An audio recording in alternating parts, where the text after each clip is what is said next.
Shouldn't I be further along in my life? It feels like I'm doing the same thing, day in and day out. How do I go from where I'm at to where I want to be? There's gotta be something more out there for me. Is it too much of a risk? What are people gonna think? What if I fail? What if I fail? What if I fail? It's time to stop holding back. It's time to stop making excuses. It's time to take a leap. It's time to find that drive, that passion, that fire. It's time to get comfortable being uncomfortable. It's time to be at the top of the game. I'm done with being content. Welcome to the Finding Fire podcast. There you go. Very cool. Who's got the intro? Or who's got the start? Well, what we decided is because we all suck so bad at intros that we just dive right in and we put the intro on the front. But for Nice. anybody that's I like watching, I'm Matt LaFlamme, and this is co-host Ryan Miller. We got our good friend, producer, Pete. Silent partner. Back, silent partner. And today we're interviewing Chevy, and his company is featured, Elbow Mittens. So, I mean, let's just dive We're just right doing in. elbow now. Oh, Get rid just of mittens. elbow? Elbow. Okay. Nice. Name change. Yeah, had to happen. Okay. So why don't you tell us a little bit about yourself and kind of your background, your story. Who are you? Who's Chevy Deering? All right. Chevy Deering. Started growing up in Minnesota, born and raised, and started working right away. Liked to make a buck, and then went to college at St. Scholastica with this guy right here. Yep. And after that, I moved to Colorado and was a road warrior for 7 years, just selling, and then decided it was time for a change, so I took all my money and bought a company. And And now here we are 2 years later. all right, let's slow your roll. Okay. All right. Let's dive back. So You- exciting. I mean, all right. So you said you started selling at a really young age. Can Yeah. I ask, like, what age did you start selling things? In 5th grade, we had a lemonade stand at our local bike trail, and we sold lemonade at 35 cents a glass, and my dad kept our books, and we would spend every night washing cups trying to reuse them. It was the worst thing ever when someone would crush their cup, because that was money out of our pocket. So every summer we sold lemonade for 35 cents, so we could go on a ski trip. We had to raise $600, $400 for the ski trip, and $200 to go to Valley Fair. And then from there, I moved further out into the country. And when I turned 14, my dad said we had to get a job, so I started working at McDonald's. Okay. I remember. I forgot about that. Yeah, so I worked at McDonald's for 3 years, and then, you know, it was good learning. You flipping burgers, eating fries and stuff. But my brothers and I decided as we were getting ready to college to make a little more money, so we started our first real company, and we started Deering Brothers Seal Coating.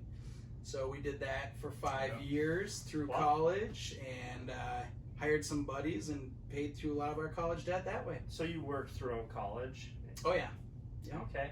Yeah. So I did that during the summers. Then in college, I worked at Trade Home Shoes, Yep. Krenzen Auto Mall, a TBI house, and Blackwater. Okay. I enjoyed making money. You've always. Or done that I way, enjoyed too. spending money, I think. And the only way I could get there is to make it. That's like one of your common. I mean, just going to college with you. It's gotta make money, spend money, right? Yeah. BSA in such a That's joyful what I say. way. It's fun. Yeah. So when you're that young, sorry, I know you had a question. Like that, all those numbers come naturally to you. Was that like was your dad kind of behind you, telling you like, hey, My dad was you have to definitely make this much money to make like a profit? Yeah, well, like my dad was definitely behind explaining, obviously, the importance of profit. Hence, why he'd make us call all the grocery stores and try to get discount pricing by buying cases of frozen lemonade instead of just going to the store and picking it up. So Yeah. obviously, a numbers game, you gotta make sure you're on top, and yeah, just try to increase your margin, keep your costs low, and make as much money as you can while having a little fun. That's super interesting that you had, a mentor at 5th grade Mm-hmm. to like teach you about sales and doing those things. Like, I didn't realize I wanted to be in sales until I was in sales, Right. particularly. Like, did you always know, like, from 5th grade on, like, oh, I just have this like passion for sales and making money, or like, how did that come about? I mean, going back, I think at that young of an age, it wasn't as much about making X amount of money. It was more of like setting these goals. Like, I remember one day we made $48 off after expenses off 35, and it was like the greatest thing ever. I mean, we stayed up all night cleaning glasses, hand drying them, so you couldn't put them in the dishwasher because they'd melt. And I remember we were just stoked because we hit that number. And then I think as I got older, again, I think there was a transition of like, I enjoyed spending money because I enjoyed doing things, and to get there you have to make it, and if you can enjoy what you're doing, making your money to get those things, it just makes it that much better. Okay. So it's a blast. Yeah. So people might think that this is going to be a joke, but you made a pretty good run, a successful career starting out right out of college in balloon sales. I did. Yep. Can you tell us how you get into selling balloons and just raking in dough? Yeah, I was fresh out of college, and I had moved to Colorado, and I was doing all the interviews, putting on my suit, going to interview after interview after interview. And then it was actually my godfather was like, hey, my niece married this guy who sells balloons. And I was like, all right, cool. And he's like, I guess he's doing pretty well, but it's just a family-run company. And, he said he'd hang out with you if you called him. And I was like, all right. So it was literally, he called me, and I just wrapped up an interview. And so I was in a suit and everything like that. And we were in Denver, and he was like, oh, I'm at Old Chicago, stop in. And I was literally like 5 minutes from there. So I show up, never met this guy, and it's him and his brother, and I'm in a suit with my resume, and they're just having a couple beers, eating some apps and chicken wings, and they're like, sit down. They're like, you want a beer? And I'm like, no, I'm good. They're like, no, order a beer. And I'm like, okay, I'll have a light tap, please. And I start like going through my resume with them, and they're like, we don't care about that. They're like, can you sell stuff? I'm like, yeah, I'm sure I could sell stuff. And then he's like, all right, have another beer. And then we talked for a while, and he said, stop by the warehouse tomorrow, and I'll show you what we're doing, and you can see if you like it. And then 2 days later, I was on a plane to Texas to sell balloons on my first sales trip. That's crazy. It was a roller coaster. It went really quick. That's so interesting. Yeah, we kind of worked things out quick, and then all of a sudden, next thing I blinked, and I had been on the road for 7 years, doing 3.5 weeks a month in hotels and airports, and yeah, it was fun. It was a blast. I enjoyed it. I got to go to really fun territories and everything west of Mississippi. So, trade shows, but then also, California, Texas. Fun areas. But it was a lot. I mean, 3.5 weeks out of the month, every month of the year. Yeah. But it was fun. You're a personal guy too. That's just super interesting about like the whole resume aspect of it and sales. Like during your interview, I'm sure as soon as you sat down and introduced yourself, I'm sure they were like, I like this guy. Like, he's super personable. He's not nervous. He's coming in. He's sitting down. Like we like him. It's definitely different when you talk to different people. For example, my sister is a bartender and has been for a long time. And she would always tell me like, oh my God, how do you just walk into a car dealership and go knock on someone's door and talk to them that you've never talked to? And I'm like, I don't know, you talk to new people at the bar every day you've never talked to. And she's like, well, yeah, but there's a bar there and they're asking me for something. Like, I'm not trying to sell them on something. Like, I don't know. I'm like, it's great. You go there, you meet a new person, if they hate you, whatever, no skin on your back, or you come up with a big paycheck. Like, it's a win-win, and it's fun hearing people's stories, and all car GMs have stories. Trust me, and they like to tell you about them. Yeah.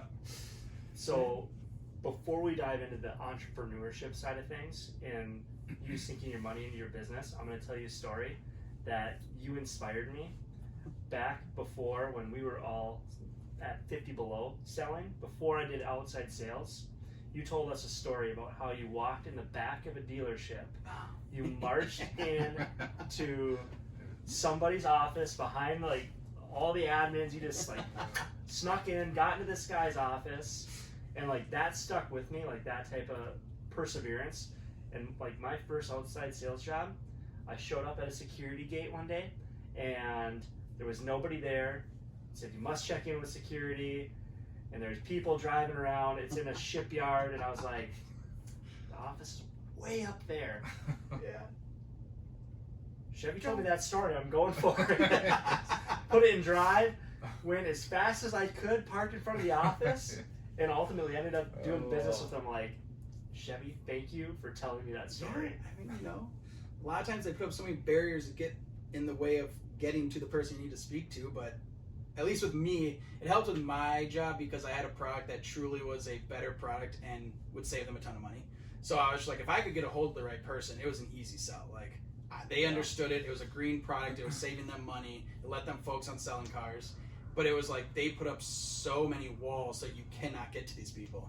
And so, yeah, like I told you, I'd go in a back door so we have to go by the front desk lady, and I would just look for the big glass corner office that had either sports memorabilia or a bunch of deer on the wall. man. That was it. And that was always the GM every time.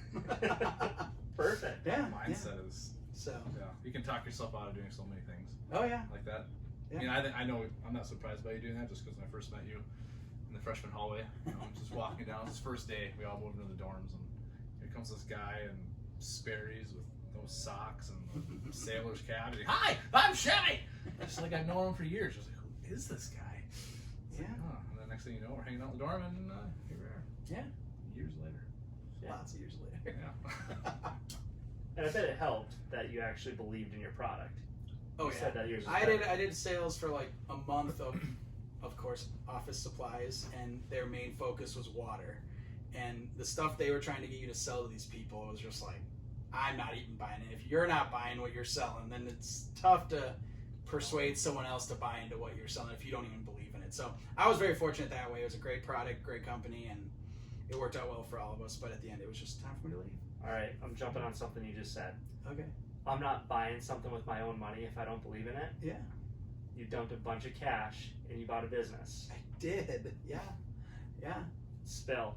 Okay. Tell us what it is. It was actually, like I said, I'd been doing this for 7 years, and I was just kind of over being on the road as much, and there weren't really positions for me to move into at the company that were working for the owner and I. We just weren't seeing eye to eye, and I was at my buddy's wedding, and I approached my dad, and it's a family-run company. He started in 91, and I was like, would you ever think about selling your company to me? And he was like, that's something I'd be open to. He goes, let's put a pin in it and talk about tomorrow. And I was like, that's fair. We're at a wedding. I understand. Sure, sounds good. And I had kind of been flirting with the idea of leaving my previous job, but I wasn't going to do that until I had a new job. And then we kind of talked and we punched some things out, and he was looking to move on from that company because he had started another company, and kind of lined up, and we agreed on a price, and all of a sudden all my money disappeared, but I owned a business. So, but it was something that, I had been wearing since 91 and since I was a kid, and now I'm an adult, and I still preach to all my friends, like, you need to buy these mittens. So obviously I believe in the product and I know everything about the product. And so I decided, hey, it's a good investment, and that's how I decided to buy the company. Awesome. Yeah. How long has that transition been from when you stopped Balloon Innovations and took over Elbow or bought Elbow? You mean like when did I started working I bought Elbow, and I was working there the day after I quit my job at Balloon Innovations. What was that transition like? It was interesting. All of a sudden, like, you have this job before where, like, your only goal every day is to get on the road, meet people, and sell. You don't need to worry about fulfillment. You don't need to worry about manufacturing. You don't need to worry about anything. It's just your goal is to sell, and fill that sheet. Yeah. And I love doing it. And then all of a sudden I got in there and I sat down the first day and I'm like, what am I doing? And I'm like, start making a checklist. And I just started, there was a lot that had to be done since, he did really, really well with it for 28 years. But, it still had like the original branding. There wasn't really an e-commerce side to it. There was no Amazon side to it.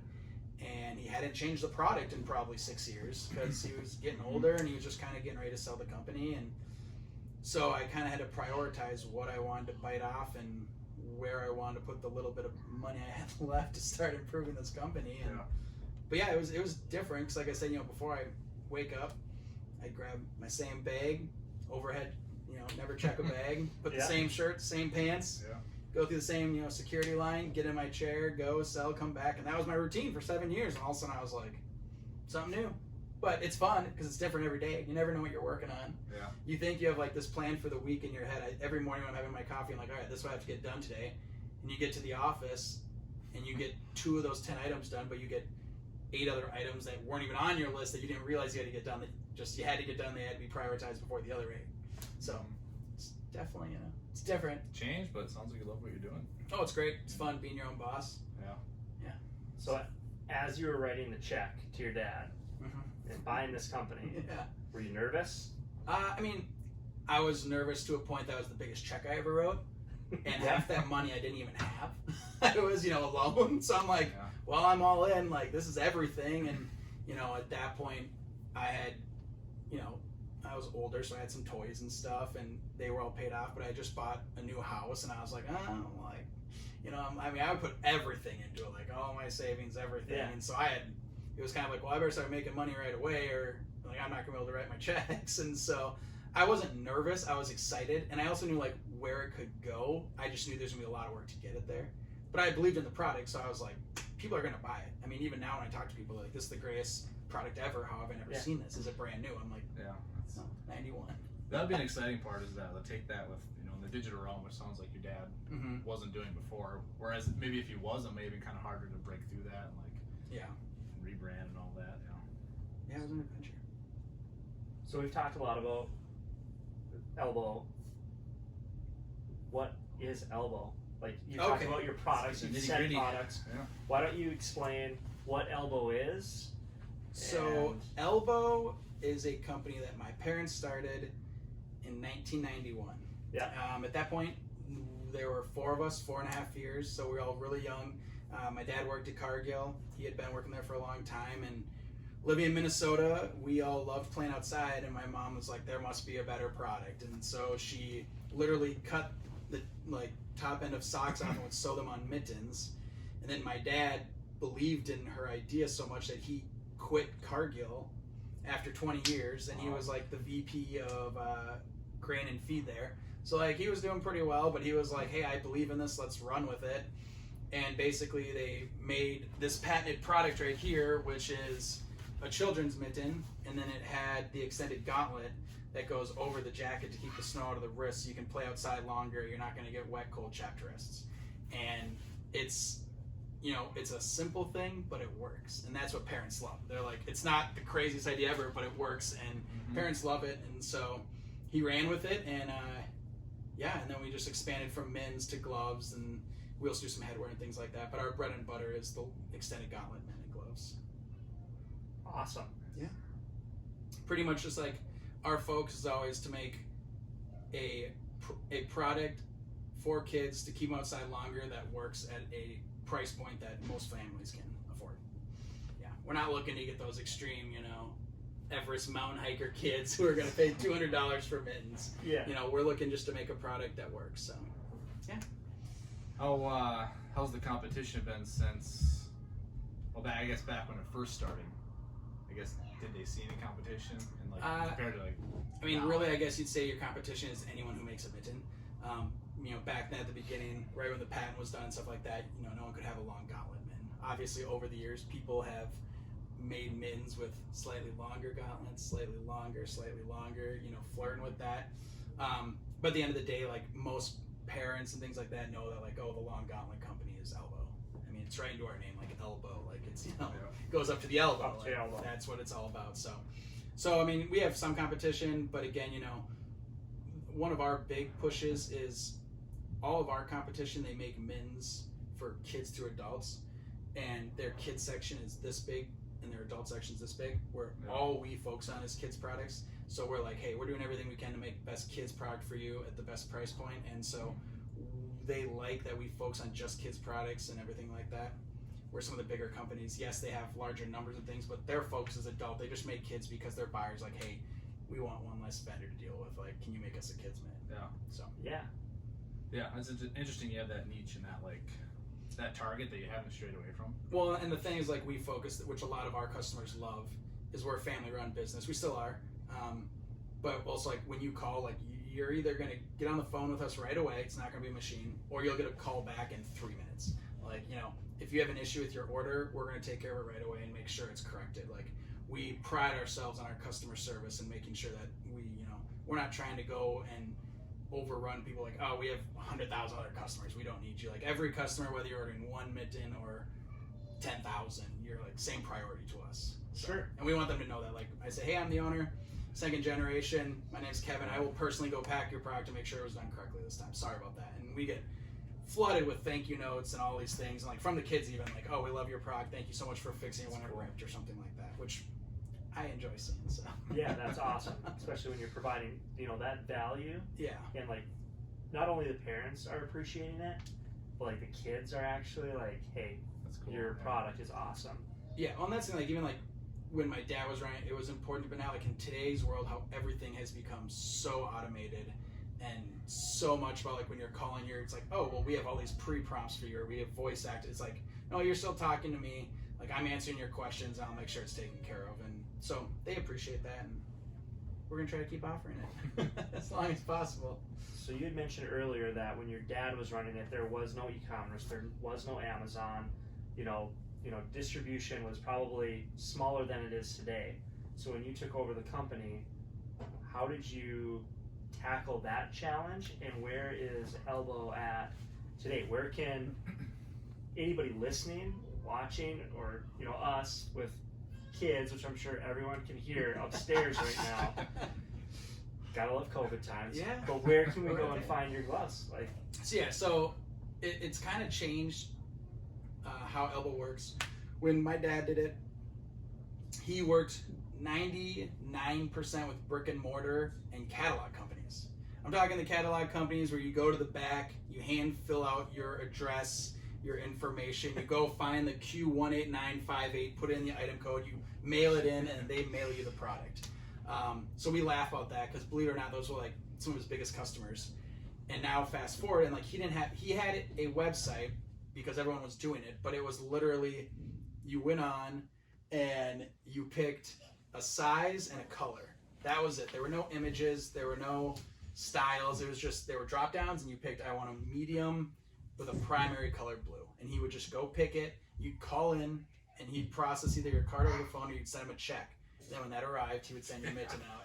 And that was it. And now it's kind of like, he started with that, and he's like, oh, this is kind of fun. I'm getting a couple orders here and there. And then like, as sadly catalogs started to phase out because people aren't using as many catalogs, and all of a sudden he's like, oh, this is like more than just fun money. It's kind of like, we're starting to get to like vacation money now, like bigger. And then all of a sudden, next thing he knows, as e-commerce started to grow, and he still had this old site, he's like, man, this is almost like college tuition money now. And he could see the trend going that way. yeah.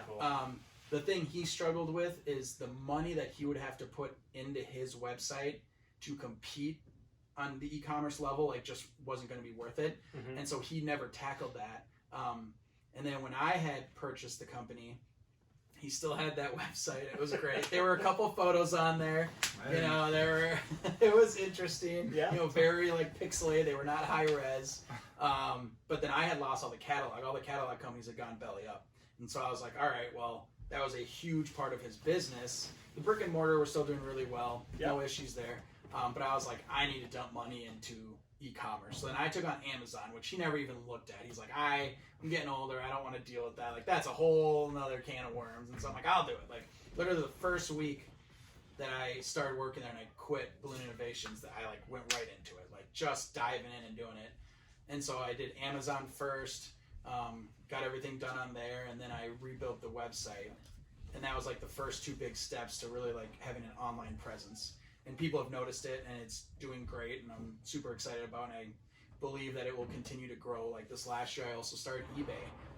I used to always think of eBay as a place you'd go if you wanted to buy like a used golf club or something like that. Yeah. But believe it or not, like eBay is, I'm sure you've seen a lot of their commercials now. They're starting to compete with Amazon. They're like, we're not a used platform. You can come buy new stuff, anything you want here. Like, yes, we still sell used items, but a lot of their stuff is new. Sure. So that's been a new one for me.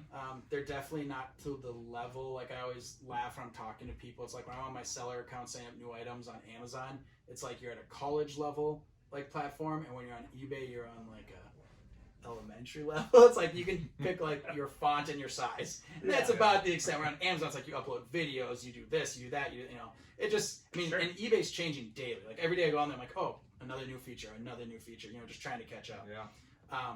So e-commerce, all that end, but as far as like brick and mortar, so believe it or not, we do a lot of farm and fleet. So like all your fleet farm stores carry it, Runnings, Awesome. Big Rays. There's a whole list of North 40, and so we still have a lot of the big brick and mortars, and we do a lot of mom and pop ski shops, like the ski towns and stuff like that. Nice. You don't just sell winter items. We don't. We, along with trying to grow the business, this was a seasonal company, and so they only sold winter goods. And like I said, I enjoy, spending money sometimes. So right when I bought this company, it was a real interesting awakening when I had this huge influx of money in and out of season. Or like with my previous job, like I just, every 2 weeks, just ching, ching, ching. And so I was like, I need to start rounding this off. And that's when I changed the name from Elbow Mittens to Elbow. So I started doing summer UPF gear. So we do shirts, hats, and we're extending into like swimsuits and one-piece suits. And kind of my whole angle on that is we're providing full protection for your children from the elements year-round now. Like, up here we have the extended safety with the gauntlets and everything like that to keep your kids warm. In the summer, we don't just do swim stuff, we do UPF 50+. So it's blocking 99% of the harsh UV rays. Yeah. So my whole thing is just full protection year-round from the elements for your kids. And that's kind of the angle I'm going on. And I have the same buyers, children's soft goods, so it was easy to roll into that. And now it's just kind of taking on another, trail. But it's been fun, just learning a lot again.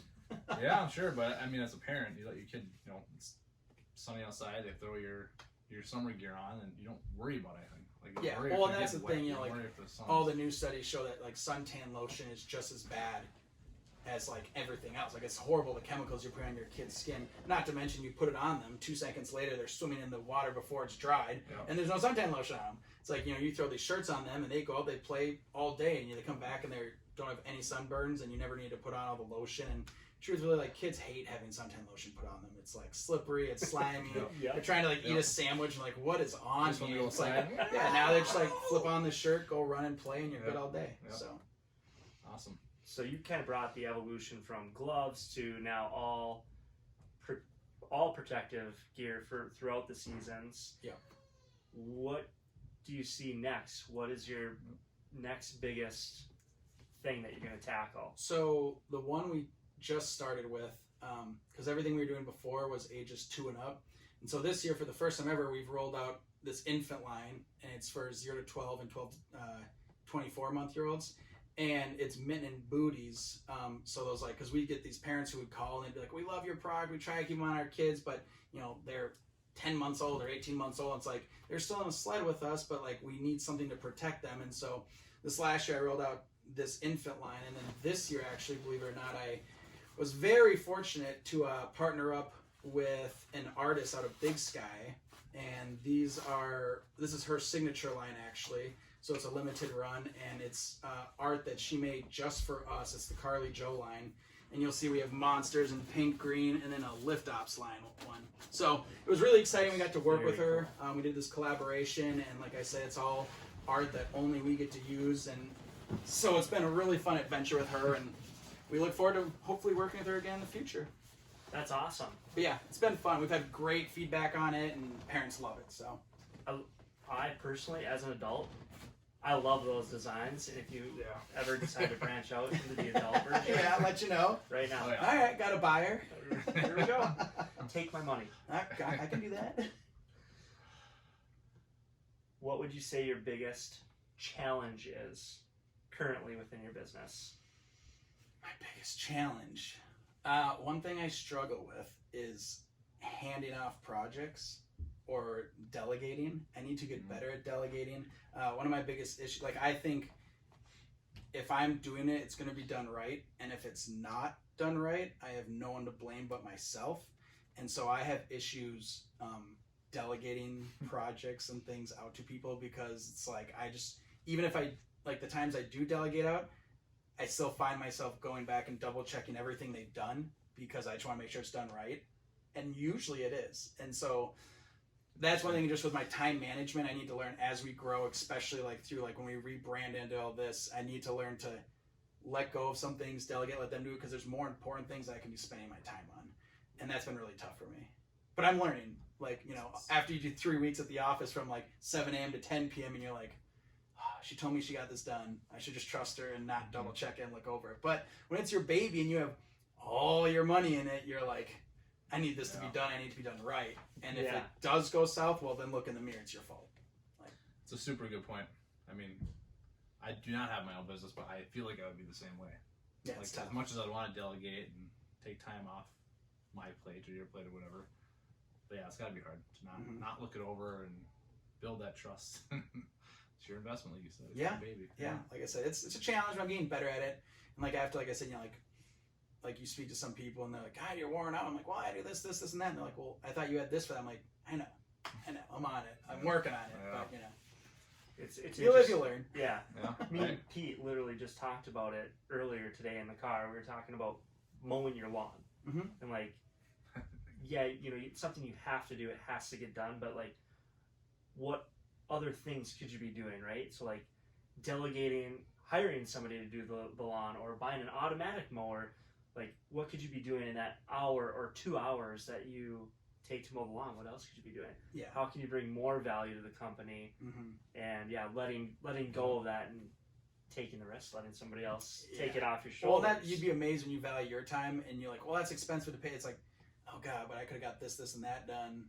And you're like, oh, it's cheap. Like, yeah, you should do this. Like, I'll pay you to do that quick. Awesome. So, advice. Biggest advice from jumping, I guess, to your corporate world to being 100% entrepreneur. I guess, what is your advice for our listeners that might be in that same boat, that's working that 9 to 5 or a traveling salesman, and like I'm either thinking about becoming an entrepreneur or like I'm going to, like 2 months from now I'm jumping and I'm doing this. Yeah, I'd say there's like a few angles to that. You know, you have the first set where it's like, if you're thinking about making the jump, realize that it's not always going to be easy, but and there's going to be lows and there's going to be highs, but the highs are super high. Like when I get my shipment in, I'm opening up all my new products that I know I designed, I rebranded, I wrote all, like everything on it, like it's super exciting. Yeah. It's so much fun. But then you also have the stress of things, you know, you don't realize, like I was saying, it's like before I just focused on just my sales numbers, where now it's like, whoa, I got to cover insurance. I need to get this catalog sent out. I need to sign off on this shipment. I need to also sell and do this. You know, I got to be thinking ahead the whole time. Like when I'm making all my products, like right now I'm in the process of designing a new product for 2021 fall already. So like over a year out, because by the time you design it, you sell it, you have it made, you get it shipped and ship out. It's just like, I think the whole thing is like, you gotta be willing to do a lot of work, because it's your company and you have all your money into it, but then also the payout on the backside, it's like you'll look back and be like, oh, it was all worth it. You got to believe in your product. Again, like I said before, like I believe in this product through and through, and then just stay positive, cup half full. You always got to stay cup half full. I'm telling you, you'll have some frustrating, angry nights, but like I said, I'm just being honest. Like that's perfect. There are nights where I'm just like, what did I get myself into? And then I'm like, oh, why was I thinking like this is the cool I got done, I got kicked out, and then or like when you get that new customer or something like that, and or just even like I said, the smallest thing, like when I get a letter from a kid and I'm like, oh, this was so cool. Like this is 100% me, my product, I sold it, I made it. I mean, front to end, I did it, and so that part of it's really fun. And like I said, being your own boss, it's a blast, but. You know, sometimes you got to work and sometimes you can have fun, but you can find that balance, you're going to be good to go. I'm a true believer in work hard, play hard. So. Awesome. And that literally was basically my last question was, you answered it, was, is it worth it? And 100%. Yeah. And you nailed it. So, Pete, do you have anything from behind the scenes? Silent partner is, he's speechless. Crushed it. Quick, somebody wants to get a hold of you, look at your products, website, contact information. Elbow.com, LBOW.com. And all contact info's on there too. So cool. Awesome, man. Yeah. Thanks for. Or call me directly at 952-297. Nope, wrong number. 952-999-6213. That was my old sales number. It just rolled off the tongue. You still got it. Yeah. I still will pick up the phone. Yeah. Hey, this is Matt from Well, MEI. I'm telling you, people are blown away when I go to these trade shows and they find out that me, the owner, I have my cell phone number on every one of my cards that I hand out to everyone. I'm like, well, yeah, because if you need to get a hold of me, I want you to be able to get a hold of me. I'm not trying to hide behind anything. So, That's amazing. yeah, very easy Awesome. to get a hold of us. But yeah, Sweet, man. perfect. Well, thank you. Boom, bam, bam. 38 minutes. Not Bam. bad. Right in the window. ABR, Pete. Yep. ABR. PBR. I know. I'm not Yeah. stopping. Don't worry. So, Sweet. hey. I learned a lot. Yeah, I- you didn't know you that didn't about know. me, did you? No, you talk about it a lot, and like, obviously in a good way, but not like the nitty gritty details of like when you took it over. And Oh yeah, it was interesting. was I should have asked this. Well, is your dad once you took it over, like and you're like, yeah, I'm doing this. Did he ever like step in, or like Kevin? That was a balance we learned early on when I bought the company, and obviously he had run it for 28 years. I mean, it was his baby. Like, then it became my baby, and I was just like, he always had obviously opinions and things, and it came like at first we were kind of rubbing a little bit, and he's like, well, this is how I'm like, I get that, Dad, but times are changing. And then all of a sudden one day, I don't know what it was, I don't know if someone talked to him or what, but all of a sudden he like realized that, and I was like, Dad, this is what I'll do. I'm like, I'll take your opinion, I'll listen to it, I'll process it, and then I'll go do what I was going to do, and I'll see if they go together, or I'll take bits and pieces from each. And the second he goes, Kevin, do what you want, but this is what I did, like once he reworded just to that, like, do what you want, but this is what I did. And I was like, hey, Dad, I appreciate, I'll take that into consideration. And sometimes, like, I would jive the two together. Yeah. And don't get me wrong, like, I would never want to tell him this, but there are definitely times where I just did something 100% the way I wanted to because I thought I was younger, smarter, better at what I was doing. Yeah. And then 6 months later, I'm like, gosh darn it, that's why he did it this way. It's way smarter. And I went back the way he did it. I mean, there's not a lot, but there are situations like that where I'm like, oh, God, he was wise. I'm like, there's a reason he did this.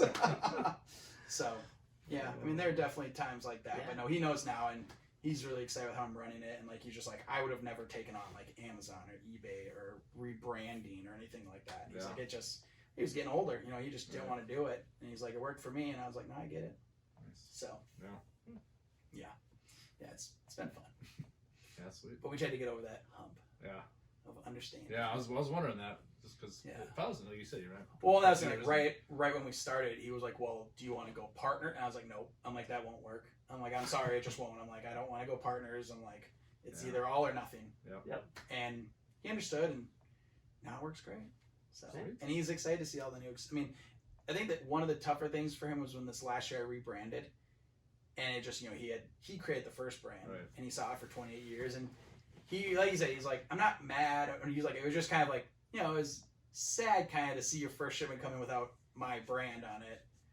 But he's like, but I'm super excited. And I love the new brand. He's like, it definitely had to happen. He's like, everyone I've sent it to, they're like, oh my God, your new branding's amazing. And I'm like, yeah. Awesome. I know. So it was cool. What did you think of the podcast? I thought it was great. It Yeah? was fun. Were you nervous? Dig in a little bit. I mean, I was like, well, Because like, we talked about him, like, he thinks we're joking right now. When we first asked you to interview. well, okay. Like I said, this is the third time. This is the third time we've tried this, and the first time when he said like, "Oh no, we're doing this podcast," I'm like, "Okay, cool." I'm like, "All right, well that's fine." I'm like, "Send me your questions." And he was like, "What?" And I'm like, "Well, send me your questions so I can review them before I come on your podcast." And he's like, "I don't have questions." And I'm like, "This is fake." I'm like, "I'm not doing this." And this time, all of a sudden, like I'm sitting there, and he invites me on, and all of a sudden, my email, I hear ding, and I look, and it's like podcast questionnaire. I'm like, He's serious. He's doing it this time. I'm like, I clicked on it. I read through it. I'm like, oh yeah. You didn't text me back right away. I was like, well, we you were just sent it, dude. It's already open, man. Yeah. I was like, oh shit. Yeah. Well, we were coming, and then COVID happened, and I know. We've done a few Zooms. We did a Zoom with Noah. Actually, is that the only Zoom we've done? Podcast? real one, yeah. We've done some roundtable discussions between us. Did the deal. Yeah. Hey, No, I know. one thing with your dad when he had asked like, do you want to go partners on this? Did it ever cross your mind like, hey, like this is probably less risk to do this, or was it like completely like, hey, I'm not going to be able to like do this the way I want to, and it's not worth it? So for like 5 seconds went through my head, like, oh yeah, this is less risk. This is also half the money in my earnings. But then it was like the biggest picture, in all honesty. It was like, hey, I have a great relationship with my dad. Like, we're best friends. Yeah. And I was like, if there was one thing that could tear us apart, it would be running a business together. Yeah. Because my dad is like businessman. Like, Oh yeah, for sure. down it, and I'm like, there's one thing that would wreck our relationship would be this. I'm like, not even worth risking it. Yeah, I'm that like, nope, makes it's sense. all or nothing. And like I said, he understood it. And That's good. he Well, was fine with it. he totally would if he's a business guy. Yeah, and he totally understood Yeah. it, and it was fine. So That's awesome. Do you think he asked to be like going as a partner for? What do you think his reasoning was for that? I think part of it is, even though he wanted to sell it, once all of a sudden it was happening, I think it was tougher to let go. Because like, you know, like, I bought this company, but like, it was already invented, created, running, had a history. You know, he literally brought it off of like a drawing on a napkin. Right. I mean, this was his baby. I mean, he brought from Yeah. nothing to everything it was. Right. And like, you know, it was still a very successful, huge company when he was running it. Yeah. And I mean, heck, you know, he raised all 6 of us on it. Yeah. You know? Right. But it was just very. Hard to let I go think for him at maybe. the end, it was kind of like, well, maybe if I have some of it still. Yeah. So yeah. Yeah, that makes Yeah. sense. Yeah. That's cool. Cool. All right. Well, guys, thank you so much for listening. Chevy, amazing products. My kids love them. I can't talk enough about what a great guy you are, and you know the awesome work that you're doing with Elbow. And for anybody that's listening, you know, the thing that really resonated with me on this podcast today is how young, Chevy, you started selling things. And it just brought me back to my childhood. I remember being 4 or 5 years old, down at the corner on one of the busiest highways in our town, trying to sell crab apples that were probably the size of a dime, and people actually stopped and we were selling that. And then we did upgrade to lemonade. And for anyone listening, I think it's super important if you have kids to let them go out and do that and instill skills within them that they can translate later on in life, because it starts young, and that's super awesome to see that. What did you guys think, Ryan? Yeah, I think the biggest point I took out of this interview was just the fact, the courage and confidence that Chevy had just walking into a sales business, finding the sales manager's office, and just walking in there. Sometimes there was not an appointment that was scheduled, as he mentioned in this, and I think just that's Chevy's personality. He's never changed as long as I've known him since college. That personality has never changed. He's a very outgoing, loud, fun-loving person. I think he brings that same energy to his sales game, and I think that's why he's been so successful. I mean, you can say you're going to walk into that corner office of a sales manager coldly and present something to him, and present it, but also close it and sell it. There's another thing to drive up to that business and say, ooh, can I do this? And he did it consistently, and that's the biggest point that I took out of that, was the confidence and that you have in that. Awesome. Absolutely. I know a big thing for me with Chevy is, so his family is they're an entrepreneur family, and he could have very easily just rolled with it, coasted it, having all this handed to him, but his family instilled a lot for him to be able to build and make his own thing. And he bought this company from his dad. It wasn't just given to him, and he made it his own. He had his own direction, his own way of trying to improve it from what it was, and that to me was huge. And you don't have to just, you know, have everything handed or given to you. You need to work hard for it, and that's exactly what he did. So yeah, it was really great for me to listen to. And again, thanks for listening today, guys. Follow us on Instagram, Finding Fire Podcast. Follow us for our next podcast here, and email us if you got any questions. FindingFirePodcast@gmail.com. Thanks, guys.